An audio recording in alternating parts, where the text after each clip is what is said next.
వి gold trusted gold buyers మీరు తాకట్టు పెట్టిన బంగారాన్ని విడిపించి ఈ రోజు ఉన్న మార్కెట్ ధరకు కొనబడను 7771077720.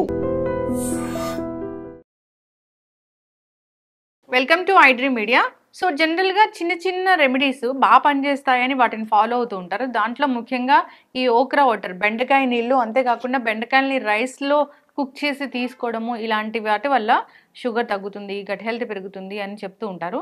నిజంగానే ఇవి పనిచేస్తాయా? న్యూట్రిషన్ వాల్యూస్ ఏమైనా కొత్తగా యాడ్ అవుతాయా? పూర్తి వివరాలు తెలుసుకుందాం. మనతో పాటు ప్రముఖ డైటీషియన్ సుజాత గారు ఉన్నారు ఫ్రమ్ యశోద హాస్పిటల్. మ్యామ్ నమస్తే అండి. నమస్తే అండి. అంటే ఇవి ఏదైనా మీరు ఒక పెద్ద డైట్ చెప్పారనుకోండి పేషెంట్స్కి, అది పాటించరు. మీరు నాకు ఎప్పుడైనా చెప్పినా నేను పాటించను. చిన్న చిన్న రెమెడీస్ ఏదైనా విని పాటించాలంటే హ్యాపీగా అనిపిస్తూ ఉంటుంది. దాంట్లోనే ఆ చిట్కాలు, ఈ ఓక్రా వాటరు, నిజంగానే బెండకాయ నీళ్ళు అంత బాగా పనిచేస్తాయా? అంటే చూడండి, ఇప్పుడు ఎవరో పాటించారు కాబట్టి దాన్ని అందరికి చెప్పటం, దాన్ని ట్రెండ్ చేయడం, so everybody start following it. Okay, so అట్లాంటి ట్రెండ్స్ మనకి ఫోన్ ఓపెన్ చేస్తే we see lot of tips లాంటివి.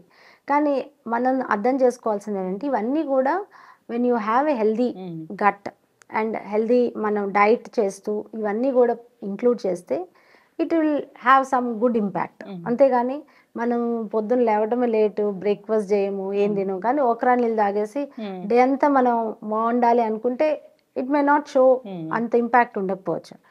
ఓక్రా అని కాదు, మిగతా అన్ని, బెండకాయని కాదు, మనకి వెజిటబుల్స్ అన్నవి, all vegetables have good vitamins, minerals, antioxidants. It has fibre. First thing ఏంటంటే మనకి బెండకాయలో మనకి ఒక జిగురులాగా ఉంటుంది, మ్యూసిలేజ్ అంటారు. It is a kind of a soluble fibre. So ఈ ఫైబర్ అన్నది it has lot of benefits మనకి. సో దీంట్లో మనకి చాలా ప్రామినెంట్గా కనపడుతుంది, మిగతా వెజిటబుల్స్లో మనకు అంత ఇదిగా కనబడకపోవచ్చు. సో ఈ మ్యూసిలేజ్ ఏదైతే ఉంటుందో అది సాల్యుబుల్ ఫైబర్ ఫామ్లో ఉంటుంది కాబట్టి దీనివల్ల మనకేంటంటే ఇన్స్టాంట్లీ బ్లడ్ షుగర్స్ మెయింటైన్ అవ్వడం కానీ, లేకపోతే ఇట్ హెల్ప్స్ ఇన్ కొలెస్ట్రాల్ చేయడానికి, వెయిట్ మేనేజ్మెంట్ వాళ్ళకి కానీ, క్యాలరీస్ తక్కువ ఉంటాయి వెజిటబుల్స్లో, మనకి ఎక్కువ calories Rao. So and ads lot of fibre. So మనం కంపేర్ టు విత్ అదర్ వెజిటబుల్స్లో బెండకాయలు ఇది ఒక స్పెసిఫిక్ బెనిఫిట్ అయితే, ఒక దాని యొక్క ఫీచర్ ఏంటి అని అంటే ఇట్ హ్యాస్ దట్ జిగురు ఉంటుంది కాబట్టి. సో దాన్ని మనం ఓవర్ నైట్ సోక్ చేసి తర్వాత మార్నింగ్ ఆ వాటర్ తీసుకోవడం వల్ల స్ట్రెయిన్ చేసి, సో ఇట్ హ్యాస్ ఆ మ్యూసిలేజ్ ఉంటుంది దాంట్లో. ఆ మ్యూసిలేజ్ వల్ల మనకి బెనిఫిట్, గుడ్ బ్యాక్టీరియా ఉంటుంది. తర్వాత చాలామందికి కాన్స్టిపేషన్ వాళ్ళు ఇది తీసుకుంటూ ఉంటారు. కాన్స్టిపేషన్ ఉన్న వాళ్ళు కానీ, లేకపోతే బ్లడ్ షుగర్స్ కంట్రోల్ కానీ, లేకపోతే కొలెస్ట్రాల్స్కి, హార్ట్ ప్రాబ్లమ్స్, ఇట్లా డిఫరెంట్ వాటికి ఇది it has benefits. But overall మనకి దాంట్లో మిరకల్ అంటూ ఏం లేదు. It is a vegetable which contains more of the fibre which is insoluble fibre form అనమాట. సో అందువల్ల దీన్ని రెగ్యులర్గా తీసుకుంటే it has no side effects. అంటే అది తీసుకోవడం వల్ల మనకేమి బాడీకి పాయిజన్ అట్లే అయ్యే ఛాన్సెస్ అయితే లేదు. బెనిఫిట్స్ ఎంతవరకు ఉన్నాయో మనకు తెలియదు కాబట్టి it is good as vegetable, it contains soluble fibre కాబట్టి వీ కెన్ ఇంక్లూడ్ దాన్ని అలాంగ్ విత్ ఎక్సర్సైజ్, మన రెగ్యులర్ డైట్, ఇవన్నీ ఉంటేనే మన హెల్త్లో ఇంప్రూవ్మెంట్ ఉంటుంది. సో అందువల్ల దాన్ని చేస్తూ మనం హెల్దీ డైట్ కూడా ఫాలో అవ్వాలి. అండ్ మార్నింగ్ ఎర్లీ బ్రేక్ఫాస్ట్ చేసుకుంటూ early dinner and healthy life style ఉండాలి, స్ట్రెస్ ఫ్రీ లైఫ్, ఇవన్నీ ఉన్నప్పుడు it has good impact on hour overall health అనమాట. అట్లా ఇది గట్ హెల్త్ బాగా ఉపయోగపడుతుంది అనేది కూడా ఉంది. అవునా మ్యామ్? అంటే ఇది సాల్యుబుల్ ఫైబర్ ఉంది కదా, ఈ ఫైబర్ ఎప్పుడైతే దాంట్లో ఉంటుందో ఇది డెఫినెట్లీ హెల్ప్స్ ఇన్ డెవలపింగ్, మనకి గుడ్ బ్యాక్టీరియా ఇంప్రూవ్ చేస్తుంది. ఆటోమేటిక్గా ఈ గ్యాస్ట్రిక్ ఇష్యూస్ ఉన్న వాళ్ళకి కానీ, లేకపోతే చాలా మందికి ఇండైజెషన్స్ ఉంటాయి, సో బ్లోటింగ్ ఉన్న వాళ్ళకి, for all this it adds on good benefits only. Main ఏంటంటే మనకి మోషన్ ఫ్రీ అవుతుంది, కాన్స్టిపేషన్ తగ్గిస్తుంది, అండ్ ఫైబర్ ఉంటుంది కాబట్టి ఆటోమేటిక్గా ఈ హై బ్లడ్ షుగర్ ఉన్న వాళ్ళకి కూడా it's a good start in a day, పొద్దున్నే తీసుకుంటారు కాబట్టి. సో అందువల్ల అదొక్కటి వల్ల మనకేమీ షుగర్ కంట్రోల్ అవ్వడం, అన్నీ మాయమైపోవటం లాంటివి జరగదు. బట్ అది యాడ్ చేసుకుంటూ దాంతోపాటు మనం హెల్దీ లైఫ్ స్టైల్ కూడా లీడ్ చేస్తే ఇట్ హ్యాస్ గుడ్ బెనిఫిట్స్. చక్కగా చెప్పారు. అయితే జనరల్గా కూడా మనం ఒక వెజిటబుల్ని అలా పచ్చిగా తీసుకోవచ్చా మ్యామ్? అంటే యూజువల్‌గా ఏంటంటే దాన్ని కుక్ చేసుకుంటుంటారు. పచ్చిగా అంటే దాన్ని తీసుకోరు. మోస్ట్‌లీ దాన్ని సోక్ చేసి యాక్చువల్ ప్రాసెస్ ఏంటంటే వాటర్‌లో ఓవర్ నైట్ సోక్ చేస్తారు. మార్నింగ్ వాటర్ తాగుతారు. లేదంటే they will cook it with the rice కానీ అట్లా they take in different forms అన్నమాట. సో పచ్చివి తినడం వల్ల కొంతమందికి ఇప్పుడు మనం చాలా సాలడ్ ఫామ్‌లో తింటూ ఉంటాము. సో అట్లా కొంతమంది అది ఇష్టంగా తీసుకుంటే ఇట్ ఈస్ ఓకే. కానీ దాన్ని ఒక మందులాగా కష్టపడి కొంతమంది ఇష్టం లేకపోయినా తీసుకొని కొంతమంది వామిటింగ్స్ అవుతాయి, కొంతమంది పడదు. ఇప్పుడు మనకి ఒక్కొక్కరికి కొన్ని ఇంటాలరెన్సెస్ ఉంటాయి, అలర్జీస్ ఉంటాయి. సో అలాంటి వాళ్ళు they have to be careful. So అందువల్ల అట్లా కాకుండా if they are able to eat and they are use to eat, కొంతమంది వంకాయలు తింటుంటారు, సొరకాయ బీరకాయ ఇలాంటివి తింటుంటారు, అంటే they are use to that. ఇప్పుడు మనకి మొలకలు తినమని ఎట్లా మనకి చెప్తుంటారో అట్లనే they use to eat raw vegetables అండి. కాకపోతే వీటిని మంచిగా వాష్ చేసుకోవాలి, ప్రాపర్ కండిషన్స్లో దాన్ని క్లీన్గా తీసుకుంటే కనుక definitely it doesn't have any మనకి సైడ్ ఎఫెక్ట్స్ రాకుండా చూసుకోవాలి. ఓకే, అదర్వైజ్ ఏం ప్రాబ్లం ఉండదు. చక్కగా చెప్పారు. అయితే ఇప్పుడు బెండకాయలని ఇప్పుడు రైస్ ఉడుకుతుంటే బెండకాయలని ఒక కట్టలాగా కట్టి మళ్ళీ దాన్ని కుక్ చేసి దాన్ని తీసుకోవడం వల్ల కూడా బెనిఫిట్స్ ఉంటాయి. షుగర్ ఇప్పుడు ఆ రైస్లో ఈ బెండకాయ కుక్ అవ్వడం వల్ల షుగర్ లెవెల్స్ పెరగకుండా ఉంటాయి ఆ రైస్ తింటే అని, అవునా మ్యామ్? అంటే ఇప్పుడు ఆ రైస్లో మనకి ఏంటంటే రైస్ జిఐ అనేది కొంచెం ఎక్కువ ఉంటుంది, వేరేస్ ఈ మనకి వెజిటబుల్స్ జిఐ తక్కువ ఉంటుంది. అండ్ దీంట్లో సాల్యుబుల్ ఫైబర్ ఉందని చెప్పాం కదా. సో దీంట్లో ఉన్న ఆ మ్యూసిలేజ్, ఆ సాల్యుబుల్ ఫైబర్ ఏమవుతుందంటే రైస్తో పాటు కుక్ చేయటం వల్ల it will come in to ఆ రైస్ ద్వారా యాడ్ ఆన్ అవుతుంది కాబట్టి దాని ద్వారా కొంతవరకు ఫైబర్ కంటెంట్ ఎక్కువ అవుతుంది. సో ఆటోమేటిక్గా మనకి ఆ రైస్తో తినడం వల్ల కొంతవరకు మనకి ఆ రైస్ వల్ల వచ్చే ఇంపాక్ట్ అంటే హై షుగర్స్ని ఈ ఫైబర్ కంటెంట్ కొంతవరకు మేనేజ్ చేస్తుంది అనమాట. సో అందువల్ల అట్లా తీసుకునే వాళ్ళు కూడా ఉన్నారు. And it has some good benefit అనుకోండి, ఇది దే కెన్ కంటిన్యూ చేయొచ్చు అట్లా. అంటే మనకు మెయిన్ ఏంటంటే దాంట్లో ఫైబర్ యాడ్ అవటం వల్ల డెఫినెట్లీ కొంతవరకు షుగర్స్ అయితే హై అవ్వకుండా మెయింటైన్ అవుతుంది. అండ్ ఎక్కువ తినాలనిపించదు. ఇప్పుడు అట్లా కుక్ చేసిన రైస్ మనం ఏంటి కొంతవరకు తినగలుగుతాం, ఓవర్ ఈటింగ్ అనేది తగ్గుతుంది ఒకటి. ఇప్పుడు మామూలు వైట్ రైస్ తినమన్నాం అనుకోండి, మనకి ఆ కంట్రోల్ అన్నది ఉండదు, కొంతమంది ఎక్కువ తినేస్తూ ఉంటాం. సో అట్లా తినకుండా కంట్రోల్ చేసుకోవడానికి ఇది వన్ వే ఆఫ్ బెనిఫిట్ అనమాట. ఒక సాలెడ్ తీసుకోండి బిఫోర్ ఫుడ్ అంటారు, అంటే సాలెడ్లో ఎలాంటివి ఉండాలి అసలు? సాలడ్స్ అంటే ఏంటంటే మనకి ఇప్పుడు అందుబాటులో ఉన్న వెజిటబుల్స్తో కూడా సాలడ్స్ చేసుకోవచ్చు. మనమేమి ఎగ్జాటిక్ వెజిటబుల్స్తోనే చేయాలని ఏం లేదు. మనకు కొన్నిసార్లు దొరుకుతాయి క్యాప్సికమ్స్, లేకపోతే బ్రాకులీస్ అని, లెట్యూస్ అని, ఇవన్నీ అవి అందుబాటులో ఉన్న వాళ్ళు అవి యూజ్ చేసుకోవచ్చు. లేదంటే రెగ్యులర్గా మనకి ఇప్పుడు కుకుంబర్ ఉంటుంది, ఇవి మన కీరా దోసకాయ, క్యారెట్, బీట్రూట్, ఇవన్నీ కూడా they have healthy benefits. So capsicums, తర్వాత కొంతవరకు మనం ఈ కొత్తిమీర పుదీనాలు కూడా ఉంటాయి, యూ కెన్ యాడ్ దోస్. తర్వాత కొంచెం లెమన్, సాల్ట్, తర్వాత మొలకలు వేసుకోవచ్చు. ఇప్పుడు మనకి మెయిన్ ఏంటంటే ఎక్కువ పల్సెస్ కూడా చాలా ఇంపార్టెంట్. దాంట్లో మనకి చాలా హెల్త్ బెనిఫిట్స్ కూడా ఉంటాయి. సో అందువల్ల అవి కూడా ఇంక్లూడ్ చేసుకోవచ్చు. లైక్ ఇప్పుడు శనగలు, బొబ్బర్లు, అలసందలు అవన్నీ ఓవర్ నైట్ సోక్ చేసేసి దాన్ని కొంచెం లైట్గా బాయిల్ చేసి you can mix in the salads. లేదా రా మొలకలు వచ్చినవి కూడా you can add on to the salads. అట్లా మనకేంటంటే అందుబాటులో ఉన్న వెజిటబుల్స్తో కూడా మనం హెల్దీ సాలెడ్స్ చేసుకొని వాటిని దాంట్లో వచ్చే బెనిఫిట్స్ మెయిన్ ఏంటంటే మనకి యాంటీ ఆక్సిడెంట్స్ ఎక్కువ వస్తాయి, ఫైబర్ ఎక్కువ ఉంటుంది, and it contains all the vitamins. మనకి ఏవైతే బాడీకి కావాల్సిన వైటమిన్స్ ఉంటాయి కాబట్టి it's any form salad in any form it is good. అది లంచ్కి ముందు అని అంటే కొంచెం ఇట్ ఫిల్ చేస్తుంది కాబట్టి మన క్వాంటిటీ కొంత తక్కువ తినడానికి కూడా వెళ్ళిపోతుంది. మ్యామ్ ఇంకొకటి, ఇప్పుడు ఈ స్వీట్ కార్న్ ఉంటుంది కదా, ఈ స్వీట్ కార్న్ తీసుకోవాలని కొంతమంది చెప్తున్నారు, తీసుకోకూడదని కొంతమంది చెప్తున్నారు. అదేంటో అదే జీన్స్ అనేవి మాడిఫై అవుతాయి అని, అవునా? అంటే ఇప్పుడు మనకు ఉండే ఈ జెనెటికలీ మాడిఫైడ్ జిఎంఓ ఉన్న ఫుడ్స్ కదా అవన్నీ. Corn is genetically modified.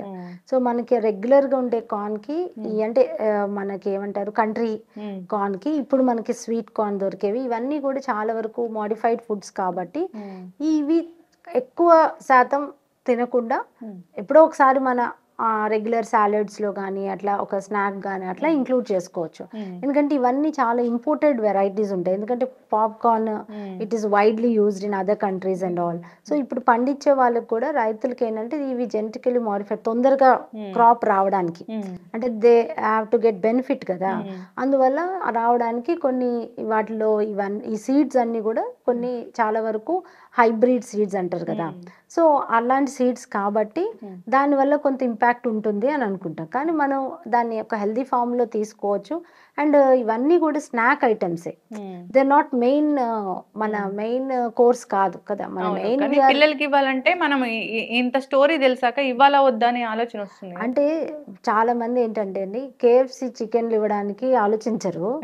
ఇలాంటి ఏదో మంచి బెనిఫిట్స్ ఉండి ఏదో ఒకటి, ఇప్పుడు మనకున్న ఫుడ్స్ అన్నీ కూడా దే ఆర్ జెనెటికలీ మాడిఫైడ్ కదా. We don't have anything pure natural, అంటే మనం ఇంట్లో పండించుకొని మన చేతులతో వండుకున్న ఫుడ్ తప్ప అవుట్ సైడ్ ఏ ఫుడ్ అయినా ఇట్ హ్యాస్. కానీ పేరెంట్స్ ఎట్లా ఉన్నారంటే, ఇప్పుడు నా దగ్గరకు వచ్చే వాళ్ళు కూడా ఎగ్ యోక్ ఉంది, ఏ యోక్ పెట్టట్లేదండి మా పిల్లలకి, అసలు మేము చాలా జాగ్రత్తగా చూస్తున్నాం అంటారు. అదే పేరెంట్స్ పిల్లలకి బయట తీసుకెళ్తారు, KFC చికెన్ పెడతారు, పిజ్జా బర్గర్లు పెడతారు, అక్కడ లేని ప్రాబ్లము ఎగ్ యోక్లో ఏమొచ్చిందండి, యోక్ ఎంత హెల్దీ కదా. అలానే ఈ పాప్కార్న్ ఫామ్లో like with lot of butter అట్లా కాకుండా you make it in a healthy form, boil చేసుకొని you can add it in our ఉప్మాలో చేసుకోవచ్చు. Like it's little amount is not going to cause great, మన జెనెటికల్ మాడిఫై ఏం చేయదు మన బాడీలో. It has to be taken little form, అది ఇవ్వచ్చు.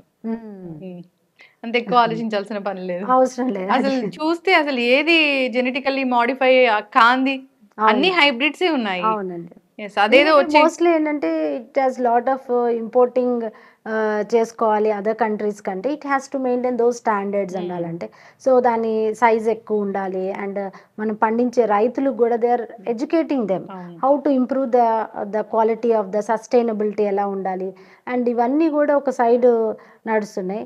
ఒక సైడ్ మనం ట్రెడిషనల్ ఫుడ్ మిల్లెట్స్ అంటాము, అండ్ మిల్లెట్లు పండించడానికి మనం రైతుల్ని ఎంకరేజ్ చేస్తున్నాము. అండ్ న్యాచురల్గా పండించాలంటున్నాము. We are asking about organic farming and eco friendly farming. ఇవన్నీ కూడా మనం one side we are trying to improve this standards. ఒక సైడ్ మనం బిజినెస్ వైజ్ చూసుకోవాలి అని అంటే it has to maintain the international standards, అంటే అవి కూడా చేయాల్సి వస్తుంది. సో కమర్షియల్ ఇవి ఉంటాయి ప్రోడక్ట్స్, మనకి హెల్దీ ఫార్మ్స్ ఏవైతే ఉంటాయో లైక్ ఇప్పుడు మిల్లెట్స్ కానీ ట్రెడిషనల్ ఫుడ్స్, ఇవన్నీ కూడా హెల్దీ ఫార్మింగ్ కూడా మనం ఎంకరేజ్ చేస్తున్నాం. సో బోత్ ఆర్ దేర్, మన చాయిస్ అన్నదే చూసుకోవాలన్నమాట. కరెక్ట్గా చెప్పారు మ్యామ్, చాలా చక్కటి ఇన్ఫర్మేషన్. నిజంగానే ఒక స్వీట్ కార్న్ పెట్టాలంటే ఏదో మనకి ఇన్ఫర్మేషన్ తెలిసిందని ఆలోచిస్తాము. KFC చికెన్ పిజ్జా బర్గర్ అంటే అడిగారు కదా అని ఇస్తూ ఉంటాము. అది అక్కడ ఆలోచించాలి. న్యూట్రిషియస్ బెనిఫిట్స్ చాలానే ఉంటాయి. సరైన పిల్లలకి మనం ఇచ్చే చాయిస్ బట్టి దే విల్ చూస్. అవును, అందుకని హెల్దీ ఈటింగ్ హ్యాబిట్స్ చేయాలని కోరుకుందాం ఎవరమైనా కానీ. చాలా చక్కటి ఇన్ఫర్మేషన్ మ్యామ్, ఫాలో అవ్వాలని కోరుకుందాం. రా వెజిటబుల్స్ తింటాము, ఇలాంటి ఓక్రా వాటర్ తాగుతాము, మాకు బాడీలో ఏదో మ్యాజిక్ జరుగుతుంది అంటే జరుగుతుంది, కానీ మీరు ఫిజికల్ యాక్టివిటీ కూడా ఉండాలి. ICMR చెప్పింది అసలు మన ప్లేట్ మీల్ అసలు తెలంగాణ 2 స్టేట్స్ లో కూడా ప్లేట్ మీల్ అంటే మొత్తం రైసే కనిపిస్తుంది అని. అవునా మ్యామ్, మొత్తం రైసే తింటున్నాం కదా. అంటే ఇప్పుడు ఉన్న ప్లేట్ మనం చాలా రీసెట్ చేసుకోవాలి. We have to reset the plate అంటాం. ఎందుకంటే మన ప్లేట్ ఇప్పుడు మారిపోయింది. ఇదివరకు రోజుల్లో మనకి థాలీ అంటే ఎలా ఉండేదంటే చాలా రకాలైన కూరలు ఉండేవి అండ్ రైస్ ఒక పోర్షన్ ఉండేది. అంటే మన ఎక్కువ ఫోకస్ ఏంటంటే ఎక్కువ వెరైటీ ఆఫ్ వెజిటబుల్స్, కూర, పప్పు అన్ని రకాలు ఉండేవి, పచ్చళ్ళు ఉండేవి అండ్ పెరుగు, ఇట్లా ఎన్నో రకాలైన ఫుడ్స్ ఉంటాయి. కాబట్టి మనం అన్నిటితో పాటు రైస్ తినేవాళ్ళం. కాబట్టి మనం ఎక్కువ క్వాంటిటీ తినకపోయినా బట్ మనకి కడుపు నిండేది. ఇప్పుడు ఏమవుతుందంటే రైస్ క్వాంటిటీ ఎక్కువైపోయింది, కూరలు తక్కువైపోయినాయి. ఎందుకంటే టూ మచ్ ఆఫ్ వెజిటబుల్స్ మనకి వండుకునే అంత టైము ఇంట్లో wife and husband working, they won't have time. ఏదో ఒకటైతే వండుకుంటాము. సో దాన్ని కాంపెన్సేట్ చేయడానికి రైస్ ఎక్కువ తినేస్తున్నాం అన్నమాట. సో ఇప్పుడు ప్లేట్ మనం రీసెట్ చేసుకుంటేనే మనకి ఏమవుతుందంటే ఈ ట్రెడిషనల్ ఈటింగ్ హ్యాబిట్స్ అన్నవి మనకి ఎప్పుడైనా మన హెల్త్ని కాపాడు. ఇదివరకు రోజుల్లో లేని డిసీజెస్ ఇప్పుడు ఎక్కువ అవడానికి ఏంటంటే మన plate have changed. Yes. So protein అనేది తక్కువైపోయింది. ఇప్పటికీ మన ఇండియన్ డైట్స్, మన ఐసీఎంఆర్ రీసెంట్ సర్వేలో కూడా వీఆర్ ప్రోటీన్ డెఫిషియన్సీ. ఏ మీల్లోనూ మనకి రావాల్సినంత ప్రోటీన్ అనేది మనకి డేలో ఒక 30 to 40 grams ఆఫ్ ప్రోటీన్ కూడా అందకపోవడం వల్లనే. ఎందుకు నాన్ వెజ్ తింటున్నాం కదా. నాన్ వెజ్ వచ్చేసరికి ఇప్పుడు మన నాన్ వెజ్ ఈటర్స్ ఉన్నారండి, వాళ్ళు వారానికి ఒక్కరోజు తింటారు. వాళ్ళు ఏమంటారు, మేము వారానికి ఒకసారి నాన్ వెజ్ తింటాం మేడం. అసలు వారానికి ఒక రోజు తినే వాళ్ళు నాన్ వెజ్ కింద మనం కన్సిడర్ చేయాల్సిన అవసరమే లేదు. ఎందుకు, ఎలా అంటే డైలీ తింటేనే మన బాడీకి ప్రోటీన్ అవసరం. ఈ వారానికి ఒక్కసారి తింటే అది వారంలో ఒక్కసారి మన బాడీకి అవసరం కాదు, it's a daily requirement. Dal మన ఇంట్లో ఎంత దాల్ చేస్తారండి, ఇంత దాల్ని ఇంత చేస్తారు, అది నలుగురికి ఎలా సరిపోతుంది కదా. దాల్ని మనం ప్రోటీన్ సోర్స్ కింద కన్సిడర్ చేయడానికి లేదు. సో ప్రోటీన్ సోర్సెస్ అట్లీస్ట్ ఒక 50 to 100 grams ఆఫ్ దాల్ మనం ఒక పర్సన్గా ఒక మీల్లో తినగలిగితే then it gives you some amount of 8 to 10 grams of protein. మనం ఇంత కప్పు తీసుకొని ఇంత చారు చేస్తాం, ఇంత సాంబార్ చేస్తాం, అదే 4-5 పిల్లలు తింటారు. So that has very minute amount of the protein అనమాట. సో అందుకని మనకి ఆ ప్రోటీన్ సోర్సెస్ అన్నది నాన్ వెజిటేరియన్ అయితే అట్లీస్ట్ డైలీ వాళ్ళు ఒక 2-3 pieces ఆఫ్ చికెన్ కానీ, ఫిష్ కానీ, ఎగ్ కానీ, ఇవన్నీ లీన్ మీట్, వైట్ మీట్ అంటాం వీటిని. వీటి వల్ల మనకి ఎక్కువ ఫ్యాట్ రాదు. బికాజ్ అవర్ ఇండియన్ కుకింగ్లో ఏంటంటే మనకి మసాలా లేకుండా చికెన్ అవి తినలేము. సో ఆ మసాలా కూడా మనం ఇంట్లో తయారు చేసుకుంది అంటే it is healthy. And we don't add unnecessary ఈ కొబ్బరి పొడి, పల్లి పొడులు, నువ్వుల పొడులు ఇవన్నీ వేయకుండా సింపుల్ కుకింగ్ చేసుకుంటే it gives you good amount of protein మనకి ఎక్కువ అందుతుంది. ఈ అన్నెసరీ అనవసరమైన ఫ్యాట్ కంటెంట్స్ రాకుండా ఉంటుంది అనమాట. అదే చికెన్ బయట తింటే మనకి వాళ్ళు ఏ ఇంగ్రీడియంట్స్ వాడుతున్నారో తెలియదు, what kind of masalas they are using, what quality of masalas, oil ఏ కంటెంట్ తెలియదు, అసలు ఆ చికెన్ ఈ రోజుదా నిన్నటిదా మొన్నటిదా కూడా తెలీదు. But because they add lot of salt, lot of masalas, అది టేస్ట్ బెటర్. సో అందుకని చాలా మంది బయట అవుట్ సైడ్ చికెన్ తింటుంటారు, ఇంట్లో వండుకునేది వారానికి ఒకసారి. అందుకనే that's how we are protein deficient. So అందువల్ల ఇఫ్ ప్రోటీన్ సోర్స్ అన్నది ఇంక్లూడ్ చేసుకోవాలంటే నాన్ వెజిటేరియన్స్కి అట్లీస్ట్ చికెన్, ఫిష్ ఉంది. వెజిటేరియన్స్కి ఏముందండి, all vegetarians who comes to us B12 deficiency, vitamin D deficiency and lot of health issues. ఎందుకు, బికాస్ ప్రోటీన్ అన్నది వాళ్ళకి ఏ మీల్లోనూ సఫిషియెంట్ లేదు. పాలు తాగుతారా అంటే పాలు తాగరు, పాలకి they have lot of assumptions ఉంది, పాలలో అది కలుపుతున్నారు ఇది కలుపుతున్నారు అంటారు. పాలు పిల్లలు తినేది పెద్దవాళ్ళు తినరు, పెద్దవాళ్ళు తినకూడదు, దానికి ఒక ఇదొకటి. సో పెరుగు ఇస్ ఆల్సో చాలామంది అవాయిడ్ చేస్తారు, నాకు పాలు పడదంటే పెరుగు కూడా తినరు చాలామంది. సో ప్రోటీన్ సోర్స్ అన్నది ఇట్ ఈస్ నో చాయిస్ అనమాట. సో అందువల్ల ఇవన్నీ ఎప్పుడైతే మన బాడీకి అందట్లేదో ఆటోమేటిక్గా హార్మోన్ ఇంబ్యాలెన్సెస్. ఇప్పుడు మనకి fastest growing in our countries diabetes and cancers, తర్వాత ఈ ఉమెన్కి అయితే PCOS ప్రాబ్లమ్స్, ఇవన్నిటికీ మెయిన్ ఏంటంటే మన plate is not proper. So ప్లేట్ని ఎప్పుడైతే మనం ప్రాపర్ చేస్తామో, like balancing with dal, protein, తర్వాత మన మీల్ తినేటప్పుడు నాకు ఈరోజు ఏ ప్రోటీన్ సోర్స్ ఉంది అన్న అవగాహన. ఇప్పుడు మనం ఎన్ని ఇన్ఫర్మేషన్ చూస్తాము న్యూస్లో, తర్వాత పేపర్స్లో మీరు చెప్తుంటారు, తర్వాత న్యూస్ పేపర్స్ అన్నీ. సో వీ ఓన్లీ సీ చిట్కాలు, ఏదైనా జస్ట్ ఒక ఫ్యూ మినిట్స్లో అయిపోయేది. But what is going in side, మన బాడీలోకి వెళ్తుంది ప్రాపర్గా మనం ప్రోటీన్ తిన్నామా లేదా, లేకపోతే వీఆర్ ఈటింగ్ వెజిటబుల్స్. ఫ్రూట్స్ ఎంతమంది తింటున్నారండి, సో హార్డ్లీ దే ఈట్ కదా. ఫ్రూట్ అంటే ఏదో ఒక బనానా తింటారు, అది కూడా optional. So fruit is the least preference కదా. సో ఇప్పుడు మనకు బజ్జీ, పునుగు, సమోసాలు ఉండి ఫ్రూట్ పెడితే ఫస్ట్ అవి తింటారు. ఫ్రూట్కి చాలా తక్కువ మంది, ఎవరైనా కాన్షియస్ ఉండి ఆప్షన్ చేసుకునే వాళ్ళు తప్ప they don't go and pick the fruits. So ఇవన్నీ కూడా ఎప్పుడైతే చేంజ్ అవుతాయో mindset and what we are taking inside, అప్పుడే మనకి ప్రాపర్ న్యూట్రిషన్ అన్నది మన బాడీకి వస్తుంది. ఈ డిసీజెస్ అన్నిటిని కూడా మనం ఈజీగా వీ కెన్ ప్రివెంట్ చేసుకోవచ్చు. చక్కటి ఇన్ఫర్మేషన్ మ్యామ్. మనం తినే ఫుడ్ మీద మనకు అవగాహన ఉండాలి, ఏం తీసుకుంటున్నాం అనేది. సో అందరు ఫాలో అవ్వాలని కోరుకుందాం, చిట్కాలు పక్కన పెట్టేయాలని కోరుకుందాము. ఏదైనా డౌట్స్ ఉంటే ఒక మంచి డైటీషియన్ దగ్గరికి వెళ్ళాలి. వాళ్ళు అంటే అవైలబుల్ ఉండరేమోనని సెంటర్స్ ఉండవు కదా, ఇప్పుడు మీలాంటి డైటీషియన్స్ ఉన్నారు, పెద్ద పెద్ద హాస్పిటల్స్ లోనే ఉంటారు. లేదండి, ఇప్పుడు న్యూట్రిషనిస్ట్ కూడా చాలా మంది, అంటే మేము ఫస్ట్లో ఉన్నప్పుడు ఇంత లేరు, హార్డ్లీ సిటీలో ఒక 4-5 ఉండేవాళ్ళం. ఇప్పుడు lot of students are coming up.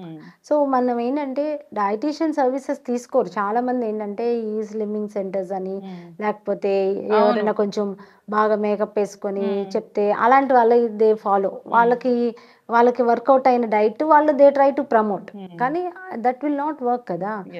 మనకి nutrition is beyond all this. ఈ ఫుడ్ ఐటమ్స్ మనం ఏదైతే మాట్లాడుతున్నామో, there is lot of chemistry, lot of physiology, lot of nutrition is రోజు మనకి చాలా కొత్త అప్డేట్స్ వస్తున్నాయి, lot of research is going on. So that is what we always promote. చదువుకున్న వాళ్ళ దగ్గరికి వెళ్ళాలని కోరుకుందాము. అవునండి. సో మనకు కూడా అవగాహన ఉండాలి. డాక్టర్స్ కూడా ఎలా పడితే అలా సెలెక్ట్ చేసుకుంటున్నారు. సో ఇలా కూడా రీల్స్ చూసి అలా చూసి బాగున్నారని అక్కడికి వెళ్తున్న వాళ్ళని కూడా చూస్తూ ఉన్నాము న్యూట్రిషనిస్టుల కోసము.